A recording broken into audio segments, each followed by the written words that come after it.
This is LBC from Global, leading Britain's conversation. Cross Question with Iain Dale. Hello, good evening and welcome to Cross Question, LBC's weekly political panel debate show.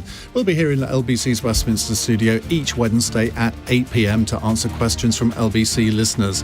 And tonight we have a special show in which we're only going to take questions on the US election, what the result means for America and also for Britain. Now, as well as listening to us on the radio, you can watch us on Global Player and on LBC's YouTube, Facebook and Twitter feeds. If you'd like to take part in the show and ask our panel a question, all you have to do is pick up the phone and dial 0345 6060 973. The lines are open now. All previous episodes of the programme are on the Cross Question podcast, and this show will appear there before midnight.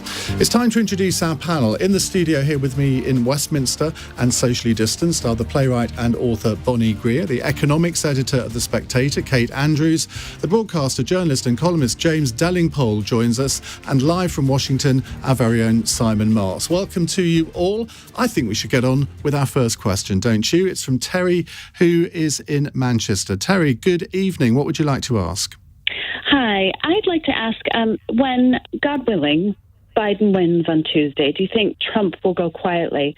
And what would be the ramifications if he doesn't for constitutional order and the American psyche? Simon Marks, let's start with you. I guess it partly depends on, if Biden does win, the extent of the win. I think that's exactly right, Ian. Terry, I think that the answer to that question depends entirely on when we find out the result of this election. If this is a straightforward night and by, 4 o'clock in the morning London time, we've got a result as we would traditionally have, then I think there will be enormous political pressure piled on President Donald Trump to concede, to pick up the phone, to call Joe Biden, do the time-honored thing, and get ready for a brief period between the election and the inauguration on January the 20th, and to prepare for that peaceful transfer of power that so far the president has refused to commit to. But if this is not a clean result, if this drags on for days, maybe even weeks after election day, because it's sufficiently close that postal ballots are going to have to be taken into account and possibly litigated and all of that kind of stuff, then I think we're entering constitutional no man's land. A situation that could ultimately, as the 2000 election between Al Gore and George W. Bush went to the Supreme Court, this could also go to the Supreme Court, a Supreme Court that now has 3 of the 9 justices owing their lifetime careers to President Donald Trump. So under those circumstances, things could get very ugly. James Delingpole, what's your view on this? Because it does seem strange that Donald Trump hasn't said that he would have a peaceful transfer of power if he loses.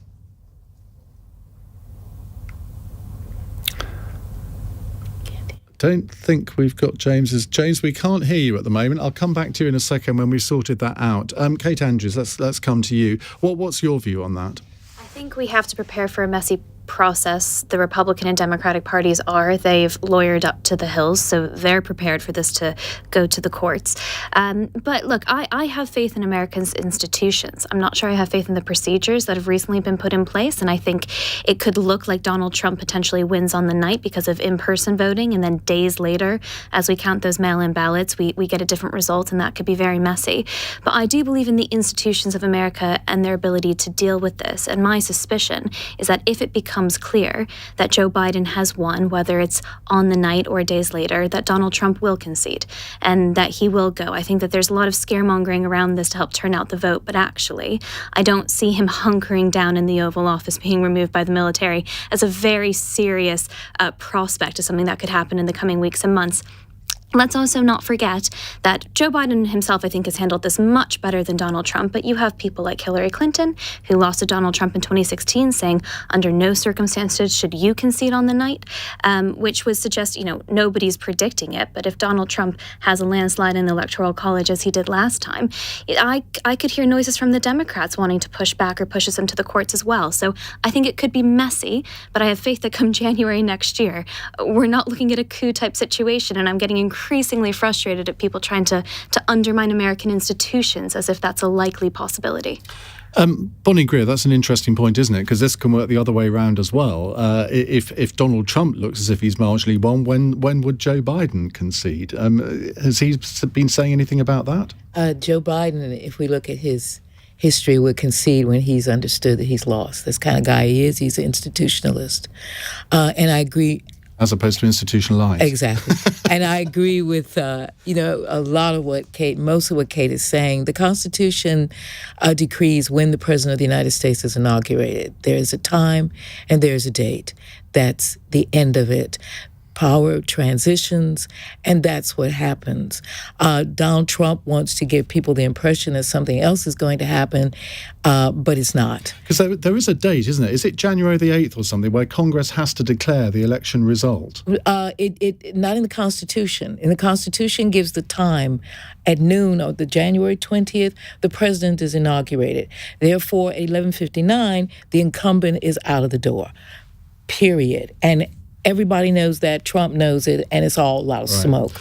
I'm hoping we've got James's audio now. James, yes. Are you there? Hello. Thank goodness for that. We are Ian, very relieved. Here. Yes, no. Right. So what's your view on all of this concession talk? Because Donald Trump hasn't actually formally said that he would concede. What's your view on this? No. I think we're going to get a lot of this tonight, aren't we? I mean, here I am outnumbered massively by Biden supporters, and that was very much a Biden supporting question.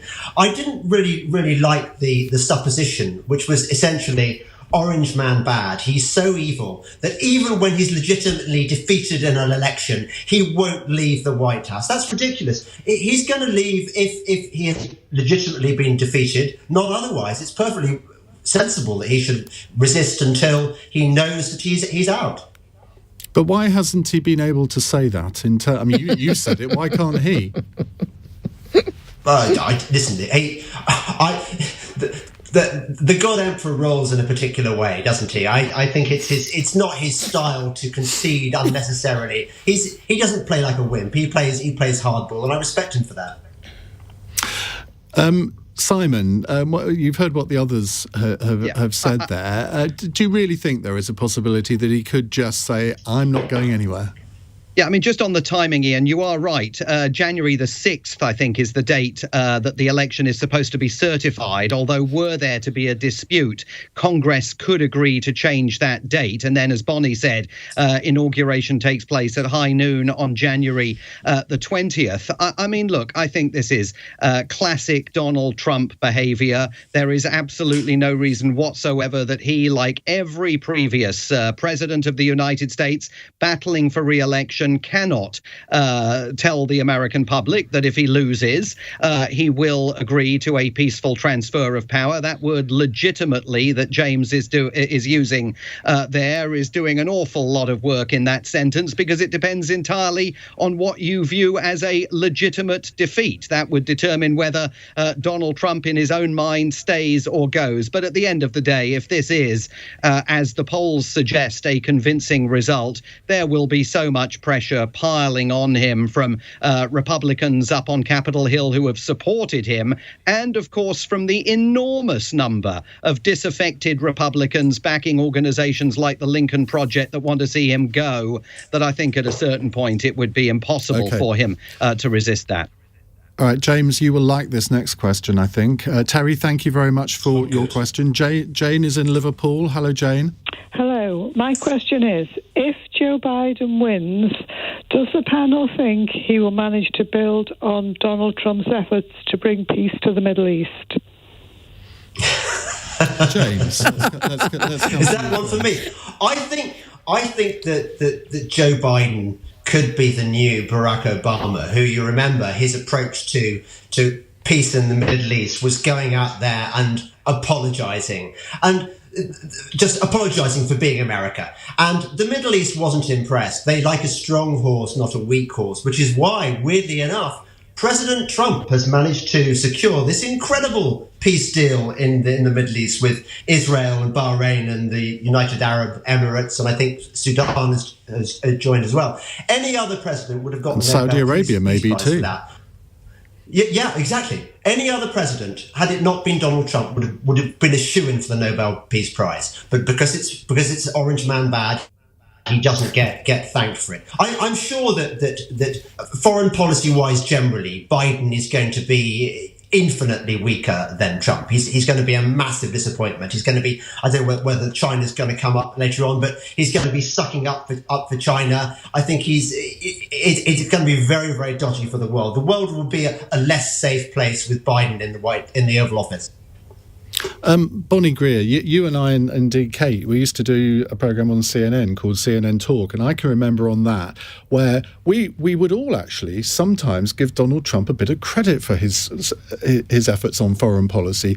I mean, on this subject of Israel and the Middle East. I never did. I know you didn't, but okay. I tried to. All right, okay. Do you not have to give him a bit of credit, though, for the Middle East? Listen, I call Donald Trump's peace efforts the Upper East Side peace effort. What you do is... What does that mean? Well, let me tell you. What you do is you give a big party like the Met Gala, and then you just ignore the other people who can't get in. They've totally ignored the Palestinians, that's all. They haven't brought them to the table, they haven't talked to them, they're just not in the picture. So that's why I call the Upper East Side version of how you do a peace talk. So all the big rich guys get around the table, people's sons, Kushner, Envy, all of these people, and the Palestinians are out there on the other side of the fence. That's peace? I don't think so. You don't think that it's significant that an Arab nation has started diplomatic relations with Israel? Well, Israel's got a lot of people in it, and they've excluded the Palestinians, so it's not a peace deal, is it? It's a bunch of rich little boys sitting around the table making a deal. It's ridiculous. I call it the Upper East Side peace deal. Well, I know you said that 3 times now. I'm going to say it 4 times. It's the Upper East Side peace deal. But how would Joe Biden be different in his approach to the Middle East? I don't know, other than I think he would certainly bring the Palestinians to the table. It's ridiculous not to do that. That's ridiculous. That's utterly ridiculous. Kate. America is still reeling from the Iraq War and the legacy that we have wrought from it.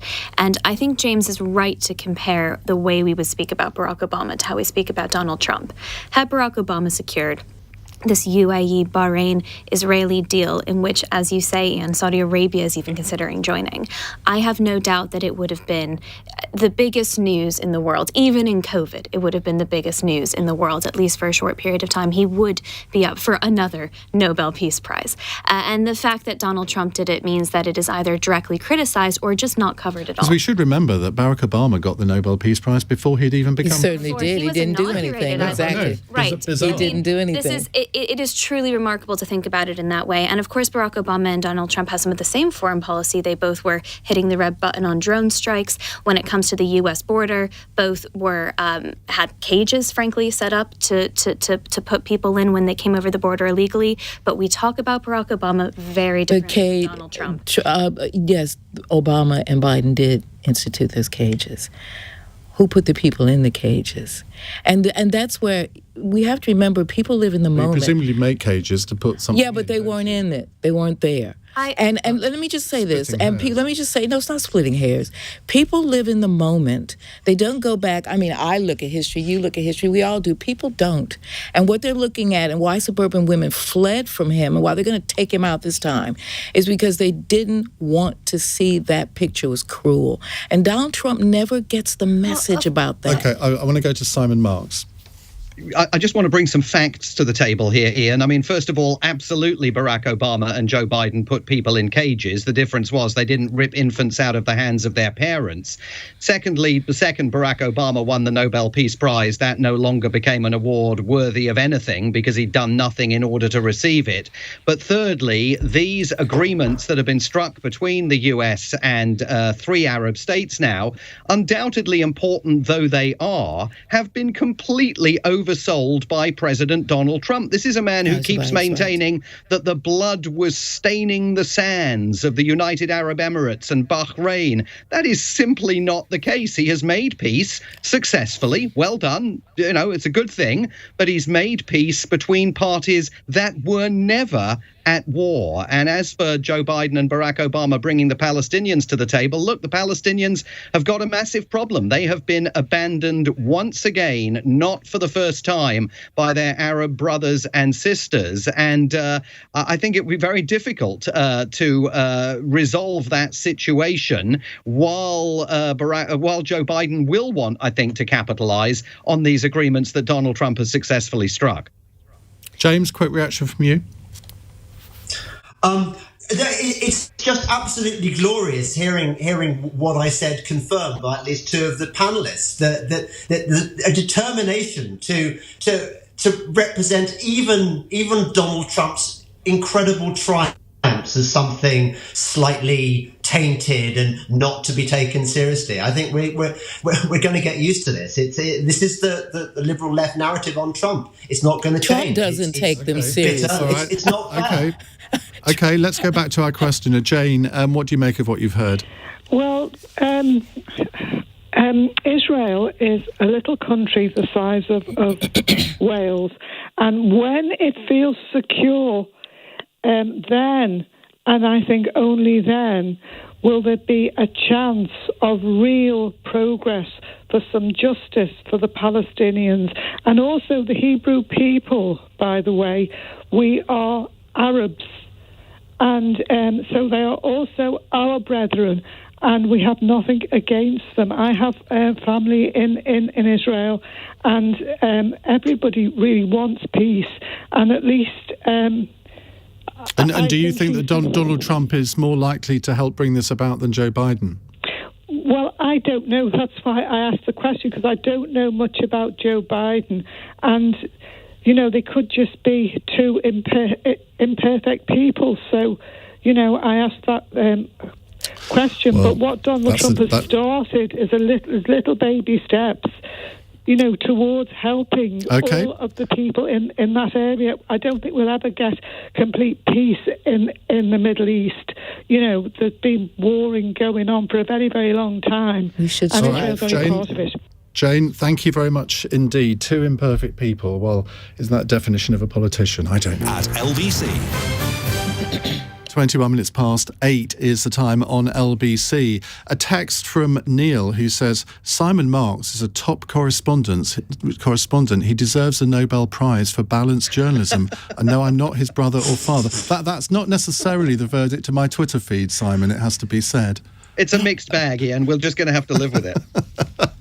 Right, let me reintroduce my panel. Bonnie Greer is here. James Delingpole joins us, Simon Marks and Kate Andrews from The Spectator. Ellie is in Jerusalem. Ellie, what would you like to ask? I want to know what the panel thought the probability was of Joe Biden getting a UK-US trade deal done. Well, let's go to the economics editor of The Spectator, first of all. I actually think that there's a better chance of the UK getting a free trade deal with Joe Biden in the White House. I do. Because for all of Trump's talk about liking the UK, we know he doesn't like trade deficits. There isn't a meaningful one with the US. He hasn't really shown favoritism in the 4 years he's been in the Oval Office towards the UK. And he is very nervous about trade deals overall. And I suspect that Joe Biden, wanting to be the antithesis of Trump, is going to extend the hand back to the European Union, but also potentially to the UK. And I also think in terms of the fear-mongering that goes on in the UK around a US-UK free trade deal, it's much harder to scare people with Joe Biden's free trade deal. You're not selling off the NHS to Joe Biden. You're not lowering food standards with Joe Biden. It doesn't come off the tongue in the same way that Trump does. And I think it's going to be easier to sell in the UK with Joe Biden, possibly easier to get, given his attitude towards free trade. And I would also throw in that I think there's a chance, even if you don't get that bilateral trade agreement, if Biden wants to go for CPTPP, if he wants to jump into that Asian free trade deal, and the UK does as well, then we could be in a multilateral free trade deal together. So I think there are lots of options there. But Biden sees Brexit as basically a Trumpian thing, doesn't he? So, he does. And he doesn't really. I can't think of anything that he's ever said that shows a great liking for this country in the way that other presidents have had. He's been negative about Brexit, but we have left the European Union. Unless every American president from now on decides they want to retrospectively punish the UK, it is clearly going to be in the UK and the US's interest to be trading with each other more and more. And I can't see them holding that grudge for something they weren't even a part of in the next 4 or 5 years. I think the problem is, it's not a problem. The issue is Ireland. And Joe Biden is a very famous son of Ireland, the Speaker of the House of Representatives, and the Democrats will hold the House of Representatives. The House of Representatives ratifies any trade deal with a foreign country. Nancy Pelosi has already said if the GFA is in any way disturbed, it will not happen. And she is the ratifier of the deal.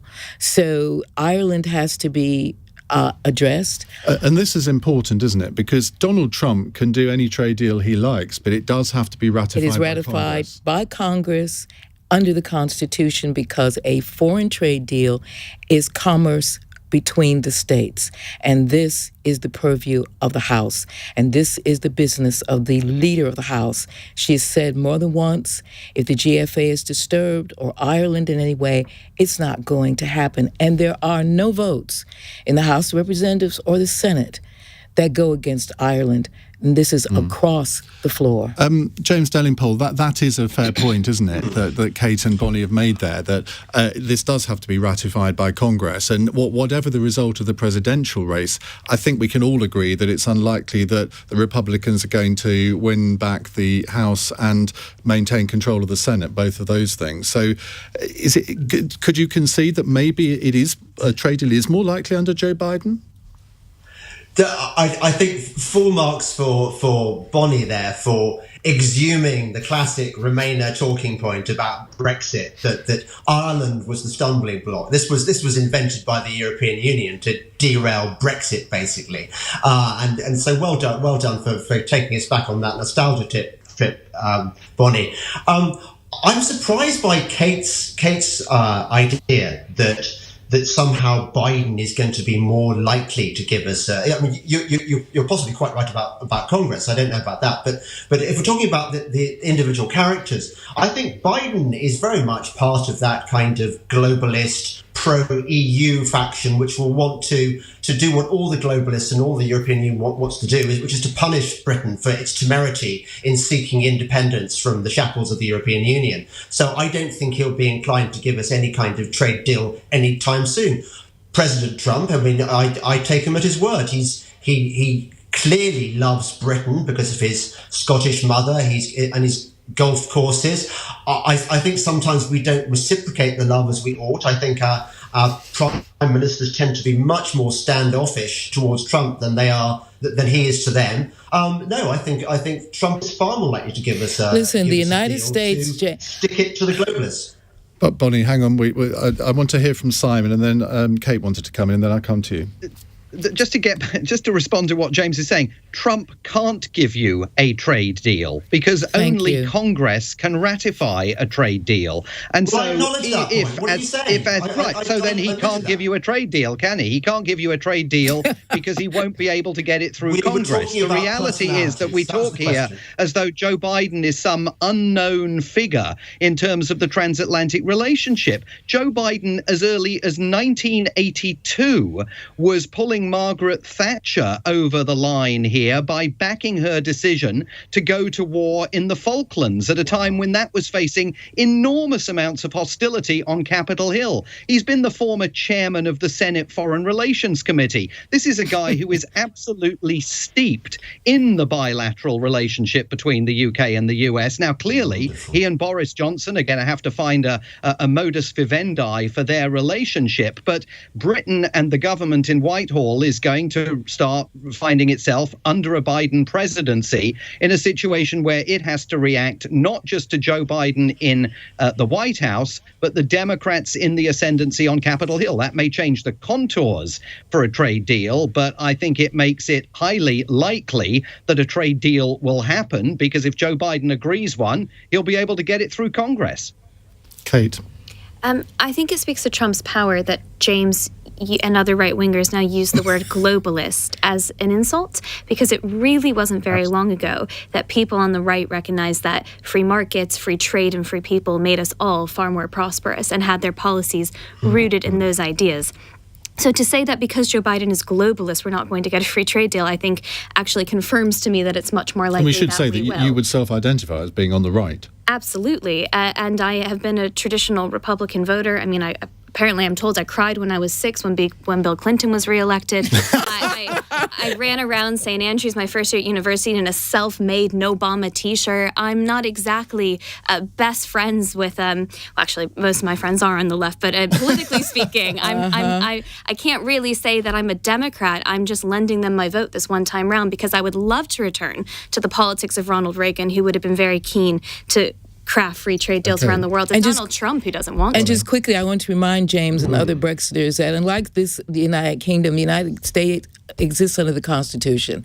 And the Constitution states that it is the House of Representatives that ratifies and this is a foreign country to America, by the way. Not the mother country. No, it is a foreign country, and it will. No, you are a foreign country, and it is the House of Representatives which will ratify the treaty. The leader has said more than once, and she will be the leader after November 3rd. Bonnie. Ain't no deal. Bonnie, no deal. You just said you are a foreign country. How long have you lived here? No, I have to say that because I still have my accent. Darling, I still have my accent, so I don't want to frighten anyone. Right, final word to James. Yeah, interesting that point Kay made about globalists. I think, look, I generally have been, for most of my life, pro-free trade. I think on balance, it's a good thing, and it's how we built our empire, after all. But I think the problem is that Trump has realised that in the modern world there are limits to free trade. For example, China. China does not play by the rules. Therefore, when you've got this country which dumps its produce on the world, which it spies on an industrial scale, you can't deal with them as an honest party. So you can't have the free trade that we'd all like in our ideals. I don't think Trump should be penalised for that. By globalists, I think what I mentioned, what I'm sure Trump means, is the kind of the Davos mentality of the World Economic Forum, which is not kind of any kind of free world that I'd like to live. Ellie, let's come back to you. You asked the original question. Did the panel think the UK will get a trade deal with Biden? What's your answer to your own question? I think that our best option is for Trump to win because I think Biden won't even come to the table because the left won't let him come because of the withdrawal from Ireland and the internal trading bill. And I think if Trump were to get one, he would have to ratify it in the House. But I think somehow he would manage to politically haggle his way through using other... OK, Ellie, thank you very much indeed. I'm going to put a text from John in Nottingham to the panel. I'll give you the question now. You've got 3 minutes to prepare your answers. Which would be more important, Biden becoming president or the Democrats taking control of the Senate? Cross Question with Iain Dale on LBC. 8:36. On my panel tonight are Bonnie Greer, James Delingpole, Simon Marks and Kate Andrews. Just before the news, I asked this text question from John in Nottingham. Which would be more important, Biden becoming president or the Democrats taking control of the Senate? Bonnie Greer. Biden becoming president because the Senate will be up in 2 years and they can be taken out. They've only got 4 majority. Kate? Joe Biden becoming president because either way, power is split in these situations. But I think Biden becoming president sends a signal to Americans and to the rest of the world that we're going to move on from the past 4 years into something hopefully a little more civil. James? Yes, the opposite of what Kate said. I mean, in as much as I think Trump absolutely has to win this election. Otherwise, we're entering a new dark age in which Antifa and Black Lives Matter stalk the earth. Inner city US is transformed into downtown Grozny. You're not answering the question, James. You're not answering the question. The question was which would be more important, Biden becoming symbolically. Oh, the question was so boring. It was inside baseball. I'm saying if Biden becomes president, it will be an absolute ruddy disaster, so symbolically, I think we've got that that's message. The worst thing. All right, Simon. Okay. Well, James seems to be very down on Republicans in the Senate. I mean, if they controlled the Senate and Biden was president, they'd be able to stop Biden from getting anything done. You would have thought he'd be all in favor of that. Look, I think it depends what John means by important. I mean, if the question is asking what is most likely to get stuff done, then I think you'd have to to say it's Joe Biden in the presidency with Republicans in the Senate, with whom he may be able to succeed in reaching out in time-honored fashion and getting along. I mean, the one thing that we definitely know is that if Donald Trump was president and the Democrats were controlling the Senate, it would be absolutely, everything here would be completely stuck. Nothing would get done whatsoever because there's no possible way of repairing the relationship between this president and Democrats on Capitol Hill. Right, let's go to Jürgen in Balham, who has a question for you all. Jürgen, go ahead, please. Hi, Ian. My question for the panel, if Trump loses, what then happens to the Republican Party in terms of what does it mean to be a member of the Republican Party after Trump? Kate Andrews, I suppose you'd get your party back, would you? Yeah, that's a great question. It's actually a major reason that I am voting for Joe Biden is so that the party can step away and reboot. American politics and party politics is different than it is in the UK. It's not a private institution which you can join and be kicked out of. You go down to town hall, you register as you see fit. These are very broad churches, and we don't have party leaders in the same way. So when you're out of power, you're kind of walking in the wilderness, you're reflecting, you're thinking, and then it comes 4 years later, time for primary season, and you have a new set of ideas and new people to choose from. I think the sooner that happens for the Republican Party, the better. I think if Trump is there for 4 more years, in the same way that Obama still has his stamp on the Democrat Party, I mean, gosh, his vice president looks like he might be the next president of the United States. I think that will have a much longer impact than if Trump goes now. James, the Republican Party has been on a bit of a journey over the last 20, 25 years. If Biden did win, what do you think would happen to the Republican Party? I think they would draw exactly the wrong lessons from all this, which is that they would conclude that they need to be more swamp-like. And I think one of the great things about Donald Trump is that he has done pretty much what Margaret Thatcher did to the Conservative Party in that brief period when it was any good and vigorous and actually doing conservative things. I think Trump, even though when he came into the presidency, people were doubtful as to whether he was going to be a proper conservative. I think he's shown the example that a lot of Republicans have failed to follow. So I think that you're going to see the Republicans going more left-wing, becoming more of that kind of sclerotic bureaucracy that Trump was trying to change. I think he needs a second term to get his work done that was frustrated so much in his first term by, often within his own administration, people undermining him. Simon Marks. Look, I think that if this is a Democrat clean sweep, the Republican Party is going to face an existential crisis. But where I disagree with Kate is that I don't think it's going to be given the quiet moment of reflection and solitude that she seems to think it may embark upon. Donald Trump is not going away. He's not disappearing. If anybody thinks that Donald Trump is not going to be a vibrant presence over the next 4 years, whether he is president or simply a private citizen, then I'm afraid they're going to be gravely disappointed. This is going to be someone who continues to bedevil the Republican Party. He is going to want to see Ivanka 2024. He's going to want to see Trumpism and his particular brand of ideology, which is not inherently Republican. He's going to want to see that continuing to dominate the party. My guess is that he's going to find a media perch. His Twitter perch, of course, will continue to be fired up, and it's going to be very difficult for the Republicans, I think, to emerge as a monolithic entity off the back of that if they go down to a substantial drubbing next week.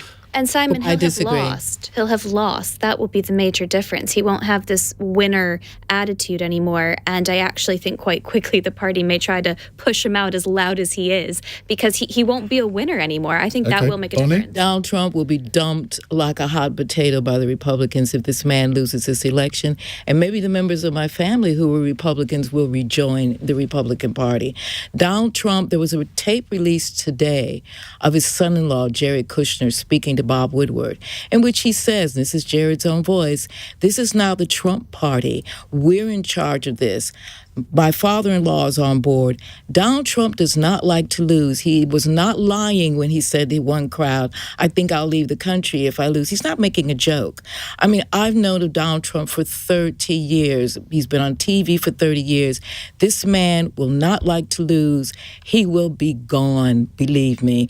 And the Republican Party will get him off the foot of their shoe as quickly as they can. They're already betting that he's out of here. And I'm really proud of the Lincoln Project, actually, for being people who want to save their party, because they're going to have to do that if what happens. Jürgen Mballam, who asked the question. Yeah, I would tend to agree with Simon, particularly if the Republicans lose a number of their big hitters in the Senate, as the polls are tending to suggest. OK, thank you very much indeed. Let's go to Nick in Holland Park. Nick, what's your question, please? Thank you.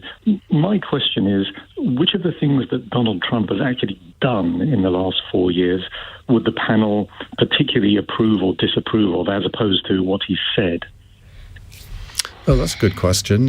Bonnie, let's start with you. Oh, why me? This could be a sort of hour-long segment for you, I imagine. In terms of what has Donald Trump done? What has he done that you disapproved rather than what he said? Donald Trump has destroyed the norms of the American Republic. He's pretty much taken them to the cleaners. Listen, I know people who used to look at the President of the United States when he came on and they brought their kids to the TV. They don't do that anymore because they don't know what's coming out of this man's mouth. And that may not seem like a big deal to people, but Americans hold their president up to a high standard. Whether she or he fails or not is one thing. Donald Trump has lowered the tone so badly that people want him out. Is there anything that he's done that you approve of? What has Donald Trump done that I approve of? I like that he took in the lady. There was a woman he took in Trump Towers whose parents were murdered, and Donald Trump took care of them. But he'll never talk about that because that doesn't fit his picture. James, you could regale us for hours of things that he's done that you approve of. Is that well? But I'm not going to invite you to do that because we haven't got that long left. Is there any? I'm going to ask the reverse of what I asked Bonnie there. Is there anything that he's done that you disapprove of? Yes, I think that at times he's reined himself in unnecessarily, or been reined in by his family, who are frankly a bunch of they're closet Democrats, basically. I think that I would like Donald Trump to have been more Donald Trump. And actually, you cheated me out of my chance to praise my favourite thing that Donald Trump did. Go on then. Go on. My favourite thing is withdrawing from the Paris climate agreement. That was a fantastic decision. It was a bad deal for America, a bad deal for Americans. It was completely pointless, and he pulled America out, and that to his great credit. So well done, the Donald. Simon March, you've gone a bit puce. Well, it's not for me to disapprove or approve because I'm a reporter here. But I mean, I think that there are things that he has done that have changed the conversation. If you look at the conversation about China, for example, he is going to be presenting Joe Biden with a new fait accompli in terms of the relationship with China. There's no going back over the course of the past 15 or 16 months. But another thing that he has done, which ties it back to Jürgen's question from before, is that he has brought to the mainstream people whose views were considered absolutely fringe, hidden in the darkest recesses of the internet. And that's going to be a huge problem for the Republican Party because those people aren't core Republicans and they ain't going away if Donald Trump loses the election. That's right. I don't think he was referring to you, James, there, but I'm not 100% sure. I was wondering. Well, thanks, Donald, for boosting my career like that, if that's the answer. Kate. Do you want policies I like or policies I don't? Let's have something, I mean, given that you're voting for Biden, something that you like that Donald Trump has done. The implementation of the First Step Act is... What's that? It is some of the most meaningful criminal justice reform that the U.S. has seen from Republicans or Democrats in decades, and there's a real irony to that. I'm thrilled that he's brought that in. Those tax cuts directly topped up Americans' incomes, got them higher wages and bonuses as well. His trade wars have offset that. That's been a big economic contraction for the U.S. And his immigration policy I find deeply inhumane. It's a real mixed bag. Okay, Nick, what's the answer to your question? Well, I think it is balanced. I would say on balance, he's implemented better legislation in the round than Obama did in 8 years. And what I mostly hear, not necessarily from your panel, but from people in general this side of the Atlantic, is just really Trump bashing. It is, to use the phrase of your panelist, orange man bad. And I'm desperately praying for a Trump victory next week to just have something to just ram down the throats of the Trump bashing, self-serving sort of liberal. What happens if he doesn't win? What will you do if he doesn't win? What will you do? I'll be disappointed, but nothing. I mean, it's a democracy. You won't ram anything down yourself, no? No, I don't think I will. I used to live in Holland Park, so I'm giving you a heads up. Nick, it's a great question. In fact, we've had some fantastic questions tonight. We've got through more than we ever do on a cross question, so well done to everyone for being so concise. Let's squeeze in another couple in a moment, though. It's 8:48. 8:52, welcome back. Our panel consists of Bonnie Greer, James Delingpole, Simon Marks and Kate Andrews. They're here to answer your questions. Let's see if we can squeeze in two before we finish. Darren is in Limehouse. Hello, Darren. Hi, Ian, and hello to the panel.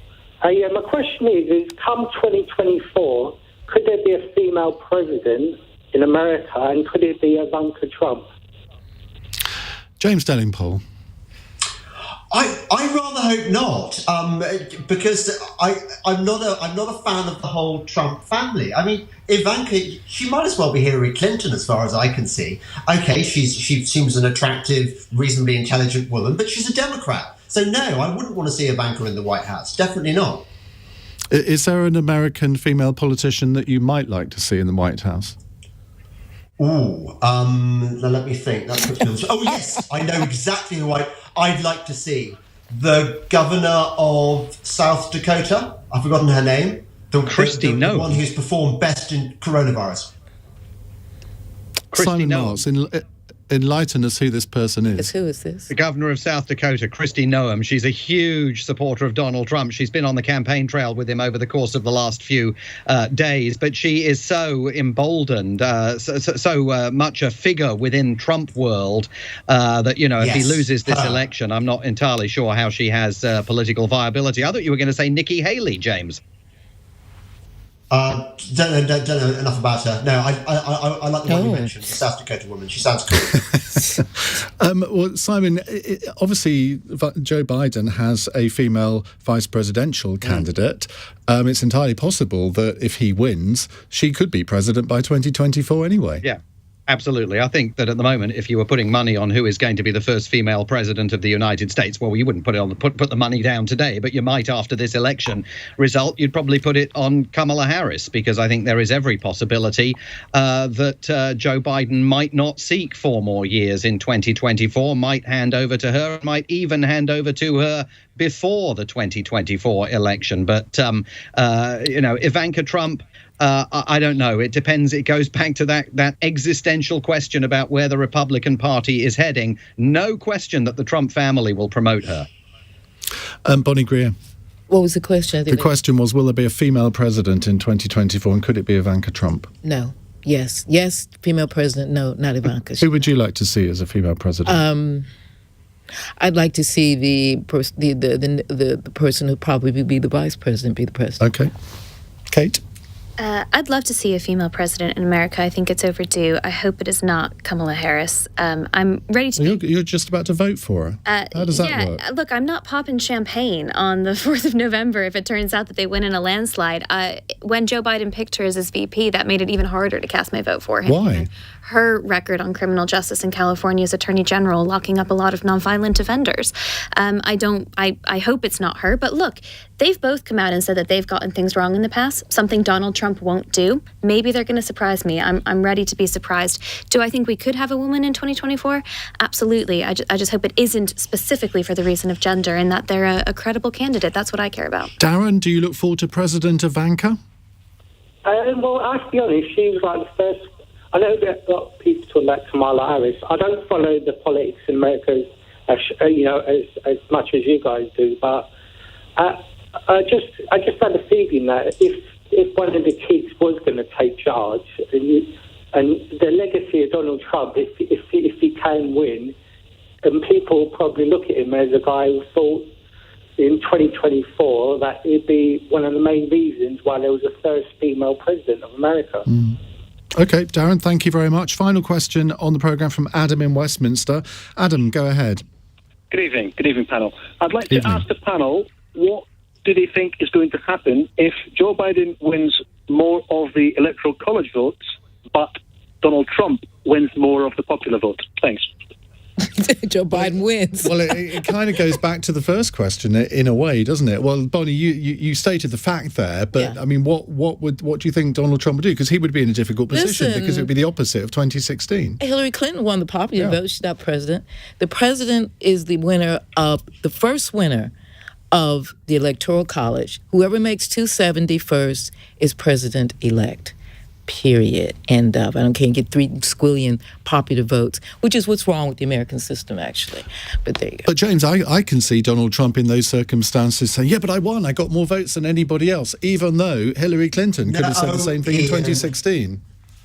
You're so naughty. That's just so not true. May I say, this is the first time and last time I'm ever going to agree with Bonnie. Bonnie is right on this one. That them's the rules. Put the flags out. Oh my goodness. Put the flags out. I need a drink.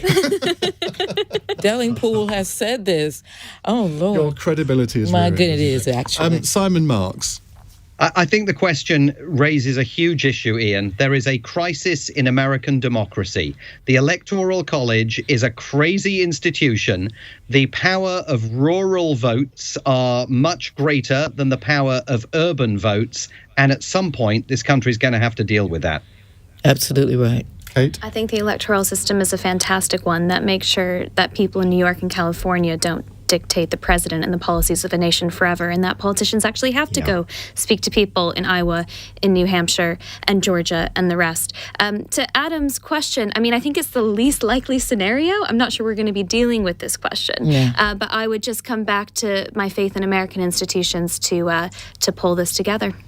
Adam, thank you very much for that. Our text for the end of the programme is from Bill in Manchester. What's your favourite Trump or Biden gaffe of the last few years? We don't have a lot of time, unfortunately, for this one.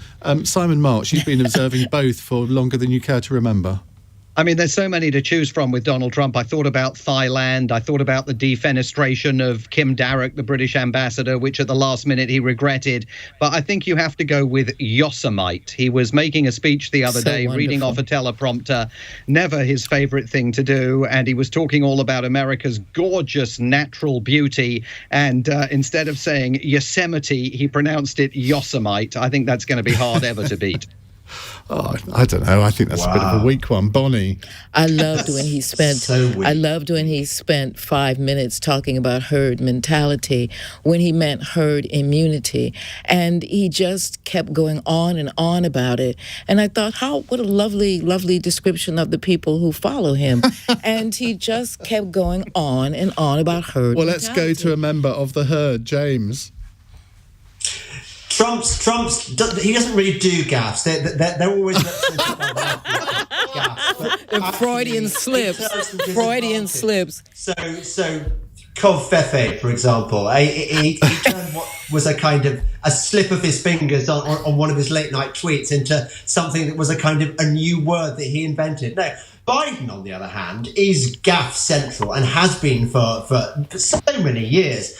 One of his recent ones, of course, was when he claimed that 200 million Americans, 200 million, had been killed by coronavirus, which I'm sure he'd love it to be true, because he seems to have made this the coronavirus election. But I think people are turning on that issue. I don't think they're going to use it against Trump. I think actually people are sick of this kind of establishment represented by the medical establishment. Kate? James took mine of the Covfefe tweet, but I'll go rogue here and pick a Biden one, perhaps his most recent one, when he decided that he was actually competing against George W. Bush, it seems, in his most recent interview, forgetting it was actually Donald Trump that hopefully he'll be removing from the White House. Well, thank you to all four of you for taking part tonight. Kate Andrews, James Delingpole, Simon Marks and Bonnie Greer. One of my favourite editions of Cross Question. I have to say, you will all be invited back. Thank you very much.